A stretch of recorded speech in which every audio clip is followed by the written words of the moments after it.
Hi, Dr. Craig Burns. In this short video, I want to talk about one of my favorite solutions for stretching out the hamstrings using the stairs at home. A lot of people who come to me with issues, including back issues, knee issues, a lot of times they're connected to tension in the legs and they've never been taught an effective way to stretch it out. Or they have good excuses for why they can't stretch. They have bad knees, they can't kneel on the floor. They have a bad back whenever they do try to stretch it the way they have ever been taught. It hurts more than it helps. So I think you'll find that this is incredibly effective. The benefits of stretching on the stairs is you always got things to hold on to. So that's great. A lot of people have balance issues. They can't hold on to one leg and stretch out. They just fall over. So that prevents that. Also, there's no kneeling involved. So that takes the whole pressure on the knee out of the equation. What we're going to do is it doesn't matter how high you put your leg to stretch out. Just try to mimic what I do and do the best job you can. I'm going to go with leg up and as far out as I possibly can, holding on for balance. One thing you don't want to do when you're stretching out your hamstrings, old school style, we just don't do it, is bending forward at the trunk and rounding out and trying to bring your head down to your knee. Just don't do it. It's not good for you. There's no value there. Also, we're not going to hold the stretch and force the stretch. A lot of times people have been taught that the longer you hold the stretch, the better. That's not what I believe in. I think you go into a stretch and you come out of a stretch and you let tissue and blood and fluid and oxygen flow, and it creates a better stretch. It also prevents you from overstretching. So apply those rules and principles with what we're learning here. What you want to do is you want to square up. So it's ideal to hold on to both railings. It kind of prevents you from twisting and cheating the stretch. We're going to do it a couple different ways.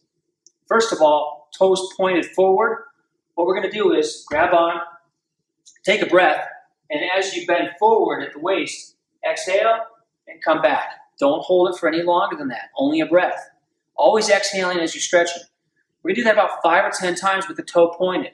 Then you're going to change gears and bring the toe back as far as it can go. Repeat the exact same thing. Breath in, lean forward, exhale, stretch slowly, come on back. Okay? You're going to feel the stretch move if you do this right and change the angles. You're going to feel it move into different parts of the leg, different muscle groups, the calf, the back of the knee, different parts of the hamstring. It's a big muscle. You got to stretch it a couple different ways. Another way that I love stretching out the hamstring is the upper hamstring. A lot of people have a lot of issues with tension where the hamstring comes up into the butt or the glutes, so it's high tension. So you're going to bend the knee on this one, keep the bend in the knee, square up, do the exact same thing. Take a deep breath, bend forward, exhale, come on back. 5 to 10 times on that leg. Just do the exact same thing. Another little thing that I found just by playing around is taking my foot and my hip and leg and turning it over just a little bit. How you point your toe changes the angle of it. Kind of puts a little bit on the inside of the leg. A lot of people I've worked with and seen, especially people who have knee issues, knee pains, have a lot of tension on the insides of their legs. That big band of muscle pulls on your knee. It creates friction. It creates joint pain. It creates joint arthritis in the knee. That all can be prevented or improved upon if you know what you're doing. So turn that leg over, hold onto the railing, and simply lean forward into different angles, okay? Take a breath, lean forward, exhale, come on back. Do it 5 times, 5 to 10 times, change your angle. Then go off to maybe a 45 degree. You'll feel the stretch move around. You gotta be a little creative, you gotta tune into your body, focus on what you feel. Feel the stretch in one spot, change the angle, and feel the stretch move in a different spot. You're gonna get more out of it, you're gonna loosen up more, you're gonna move better. Consequently, you're going to feel better, and we just might have a better shot at aging better and living longer.